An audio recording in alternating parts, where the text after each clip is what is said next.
नमस्कार दोस्तों, आज आपका एक बार फिर से स्वागत है हमारे YouTube चैनल पर।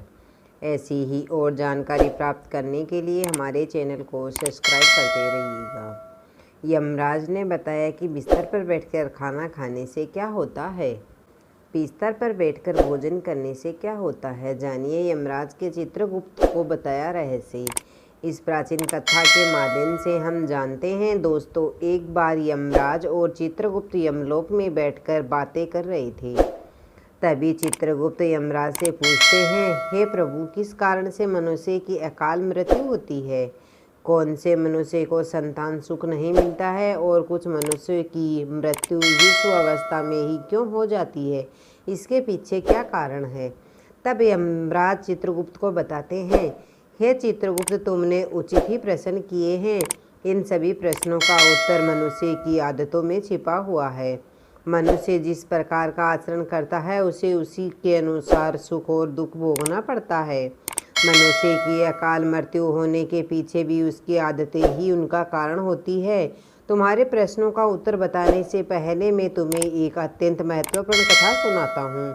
इस कथा में तुम्हें तुम्हारे प्रश्नों के उत्तर मिल जाएंगे, इसलिए तुम इस कथा को ध्यान से जरूर सुनना। जो भी इस कथा का श्रवण करता है, इसका प्रचार करता है, मैं उसके सारे अपराध माफ कर देता हूँ। चित्रगुप्त कहते हैं, हे धर्मराज, आपके सुख से इस महान कथा को सुनने का सौभाग्य मुझे प्राप्त हो रहा है। मैं इसे ध्यान से पूरा अवश्य सुनूंगा। फिर यमराज चित्रगुप्त को वह कथा सुनाने लगते हैं। पूर्व काल की बात है। मगध देश में हेमकुंडल नाम के एक प्रसिद्ध सम्राट हुआ करते थे। उनके राज्य के अंदर अनेक नगर, वन, पर्वत एवं सरोवर थे। महाराज हेमकुंडल अत्यंत गुणवान, बुद्धिमान तथा कुशल सम्राट थे। उनके राज्य में प्रजा अत्यंत संतुष्ट थी। प्रजा को किसी चीज़ की कोई कमी नहीं रहती थी। यमराज स्वयं ही अपनी प्रजा का ध्यान रखते थे। उनके राज्य में चोरों और लुटेरा का कोई भी भय नहीं था। यमराज बड़े धर्मात्मा थे। उन्होंने अनेकों बार यज्ञ किए, दान धर्म किए तथा अनेक ब्राह्मणों और मनुष्य को दान दक्षिणा दी। उन्होंने अनेक पोखरे खुदवाए, वाटिका बनवाई और वृक्षों का रोपण किया। इस प्रकार के अनेक पुण्य के काम महाराज ने किए। महाराज की पत्नी का नाम सुवर्णा था। रानी सुवर्णा अत्यंत सुंदर, गुणवान, रूपवान तथा चरित्रवान स्त्री थी। वह भी नित्य धर्म, कर्म तथा दान धर्म किया करती थी। किंतु इतना सब कुछ होने के बावजूद भी महाराज को कोई संतान नहीं हो रही थी, जिससे महाराज अत्यंत दुखी थे। महाराज का दुख देखकर प्रजा भी अत्यंत दुखी थी। फिर एक दिन महाराज अपने राजमहल में बैठकर इस प्रकार से सोचने लगे, किस पाप के कारण मुझे पुत्रहीन रहना पड़ रहा है। मैंने ऐसा कौन सा पाप किया है जो मुझे इतना बड़ा दंड मिल रहा है। अब मेरी इस समस्या का हल केवल मुनि वशिष्ठ जी ही कर सकते हैं, इसलिए मैं उसके पास जाकर इस समस्या के लिए उपाय मांगता हूँ। फिर महाराज अपने रथ में बैठकर मुनि वशिष्ठ जी के आश्रम पर जाते हैं। वहाँ पर मुनि वशिष्ठ जी ने उनका स्वागत किया और उन्हें बैठने के लिए आसन देने को पूछा। हे राजन, आज किस कारण से आपका हमारे आश्रम पर आना हुआ? कहीं आपने संन्यास तो नहीं लिया है? महाराज मुनि ने कहने लगे, हे मुनिवर, ऐसी बात नहीं है।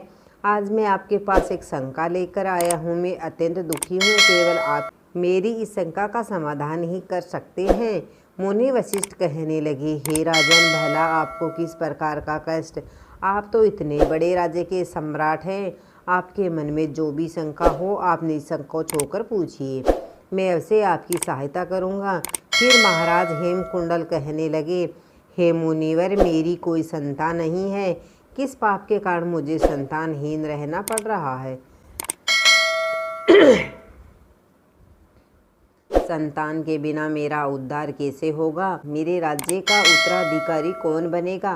कृपा आप मुझे बताने की कृपा करें। किस कारण से मैं संतानहीन बन गया हूँ और मुझे संतान प्राप्त के लिए क्या उपाय करना चाहिए? फिर मुनि वशिष्ठ ठीक है कहकर अपनी योग शक्ति से महाराज के पूर्व जन्म को देखने लगे और महाराज से कहते हैं, हे राजन, आपको संतान सुख न मिलने का कारण आपके द्वारा पिछले जन्म में किया हुआ पाप है। पिछले जन्म में आप एक शिकारी थे। जो वन में रहकर शिकार करके अपना गुजारा चलाया करते थे। फिर एक दिन आप वन में शिकार के लिए निकले थे। उस स्थान पर एक गाय अपने बछड़े को दूध पिला रही थी, किंतु आपके द्वारा अनजाने में ही उस गाय को लगा और वह गाय घायल हो गई। उस गाय को घायल करने के कारण ही इस जन्म में आपको पुत्रहीन होने का श्राप मिला है। इस बात को सुनकर महाराज बहुत दुखी हुए और मुनि वशिष्ठ जी से प्रार्थना करने लगे, हे मुनिवर, इस पाप से मुझे मुक्ति कैसे मिलेगी? कृपया आप मुझे इस पाप से मुक्ति का उपाय बताइए। फिर मुनिवर कहते हैं, हे राजन, इस पाप से मुक्ति के लिए आप गायों की सेवा करिए, इसी से आपको मुक्ति मिल जाएगी। फिर महाराज ने अपने राज्य में अनेक गौशाला बनवाई, ब्राह्मणों को गाय का दान दिया और अपने महल में नित्य गाय की सेवा करने लगे। महाराज और महारानी अपने महल में नित्य गाय की पूजा और प्रदक्षिणा करने लगे और नित्य गाय को भोजन कराने लगे। इस प्रकार से अनेक दिनों तक गाय की सेवा करने के कारण महाराज को एक पुत्र रत्न की प्राप्ति हुई, जिससे महाराज अत्यंत प्रसन्न हुए और उन्होंने उत्सव मनाया। महाराज उस बालक को बड़े लाड प्यार से पालने लगे, उसकी हर इच्छा और मनोकामना को पूर्ण करने लगे। किंतु कुछ ही दिनों के बाद महाराज के जीवन में दुख के बादल फिर से छा गए।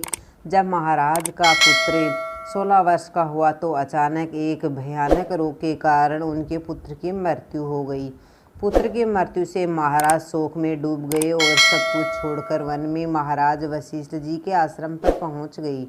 वहां पर जाने के बाद मुनि ने महाराज से पूछा, हे राजन, किस कारण से आप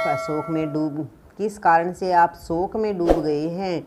वशिष्ठ जी ने अपनी दिव्य दृष्टि से सब कुछ देख लिया और महाराज को उनके पुत्र की अल्पायु में मृत्यु होने का कारण बताने लगे। हे राजन, आपको पुण्य के कारण पुत्र की प्राप्ति तो अवश्य हुई है,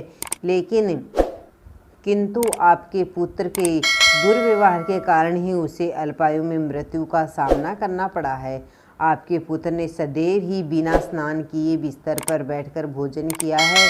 जो मनुष्य बिना स्नान किए भोजन करता है उसकी आयु क्षीण हो जाती है। जो बिस्तर पर बैठकर भोजन करता है उसके शरीर में रोग आदि उत्पन्न होते हैं और वह भी अकाल मृत्यु को प्राप्त होता है। इस प्रकार के वचन सुनकर महाराज अत्यंत दुखी हुए और वहीं पर रहकर मुनि की सेवा करने लगे।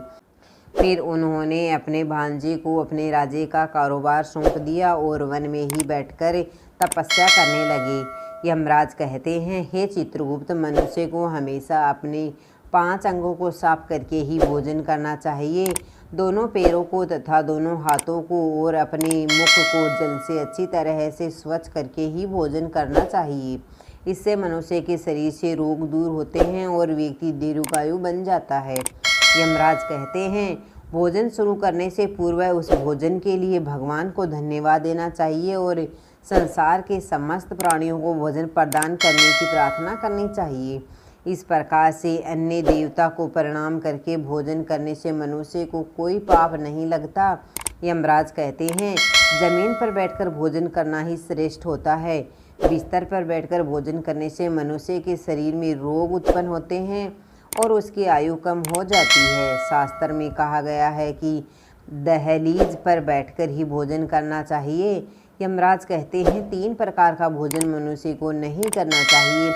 जिस भोजन के ऊपर से कोई पैर रख कर चला गया हो अथवा कोई व्यक्ति भोजन को लांघ कर चला गया हो, ऐसे भोजन को कभी भी नहीं खाना चाहिए। ऐसा भोजन अशुद्ध हो जाता है। ऐसे भोजन को पशुओं को खिला देना चाहिए। दूसरे के द्वारा लांघा गया भोजन खाने से मनुष्य की आयु कम हो जाती है और उसके शरीर में भिन्न भिन्न प्रकार के रोग उत्पन्न होते हैं। यदि भोजन में बाल निकल आता है तो ऐसा भोजन त्याज्य हो जाता है। यदि अन्न में बाल निकलता है तो इसे ईश्वर को कभी प्रसाद के रूप में नहीं चढ़ाना चाहिए, ना ही स्वयं खाना चाहिए। ऐसा भोजन प्रेतों को प्राप्त होता है। यमराज कहते हैं, दूसरों के लिए परोसा हुआ भोजन भी नहीं खाना चाहिए। जो मनुष्य दूसरों का भोजन छीनकर खाता है अथवा किसी को बिना दिए ही स्वयं उस अन्न का उपभोग करता है, उससे देवी अन्नपूर्णा रुष्ट हो जाती है। भोजन सभी में बांटकर खाना चाहिए। दूसरों के हिस्से का भोजन करने से मनुष्य के पुण्य कर्म नष्ट हो जाते हैं। शास्त्रों के अनुसार दिन के समय में मनुष्य को उत्तर की ओर मुख करके मलमूत्र का त्याग करना चाहिए। यदि रात्रि के समय मलमूत्र का त्याग करना हो तो दक्षिण दिशा की ओर मुख करके करना चाहिए। मलमूत्र का त्याग करते समय हमेशा अपने सिर को ढककर करना चाहिए। किसी भी पेड़ के नीचे, कुएं के पास, नदी के किनारे, गौशाला के पास, देव मंदिर, अग्नि के पास तथा शमशान भूमि के पास कभी भी मलमूत्र का त्याग नहीं करना चाहिए। शास्त्रों में कहा गया है, खड़े होकर भी मलमूत्र का त्याग नहीं करना चाहिए। इससे शरीर में रोग और विकार निर्माण होते हैं। इसके साथ ही पूरी तरह से निर्वस्त्र होकर भी मलमूत्र का त्याग नहीं करना चाहिए। चलते चलते कभी पेशाब नहीं करना चाहिए, इससे शरीर में दुर्भाग्य आता है। जूते पहनकर, छाता लगाकर भी मलमूत्र का त्याग नहीं करना चाहिए। माना जाता है कभी किसी स्त्री, गुरु, देवता, मंदिर और पानी की तरफ मुख करके आकाश में ग्रहों को देखते हुए मलमूत्र का त्याग करना अनुचित होता है। रात्रि में चंद्रमा और अग्नि की तरफ देखते हुए भी मलमूत्र का त्याग नहीं करना चाहिए। इससे जीवन में दुख और संकट आते हैं। मलमूत्र का त्याग करने के बाद उस भाग को स्वच्छ करना चाहिए तथा अपने हाथों को भी जल से शुद्ध करना चाहिए। मलमूत्र त्याग करने के बाद किसी दीवार पर साफ नहीं करना चाहिए, इससे पशुओं के रूप में जन्म प्राप्त होता है। मलमूत्र का त्याग करने के बाद इसे अच्छे से ढक देना चाहिए और उस पर मिट्टी डालनी चाहिए ताकि कोई पशु उसे खाए नहीं। यमराज कहते हैं मनुष्य को कभी निर्वस्त्र होकर स्नान नहीं करना चाहिए, इससे पितृदेव रुष्ट हो जाते हैं। पितृदेव रुष्ट हो जाने पर मनुष्य अपना सब कुछ खो बैठता है। इस प्रकार से यमराज ने चित्रगुप्त को मनुष्य के आचार विचार तथा अच्छी और बुरी आदतों के संबंध में महत्वपूर्ण ज्ञान दिया, जो अत्यंत ही महत्वपूर्ण था। दोस्तों, आपको वीडियो कैसा लगा? वीडियो अच्छा लगा तो वीडियो को लाइक, शेयर, सब्सक्राइब जरूर कीजिएगा और अंत में बोले जय श्री कृष्णा। धन्यवाद।